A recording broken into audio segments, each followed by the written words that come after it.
Studying just got smarter. In this video, I'm putting 3 AI tools head-to-head to find the best virtual study assistant. Who wins between ChatGPT, Notion AI, and Claude? Let's find out.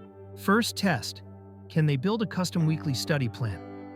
I asked all 3 to generate a schedule based on a real syllabus. ChatGPT was fast and detailed. Notion AI gave me a visual checklist right inside a planner. Claude focused more on goal setting and flexibility. Next, summarizing lecture notes. I uploaded a dense 5-page PDF.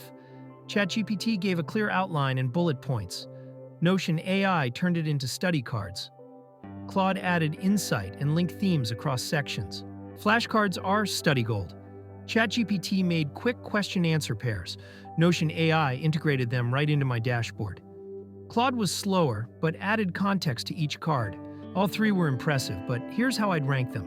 For flexibility and conversation, ChatGPT wins. For built-in organization, Notion AI is a dream.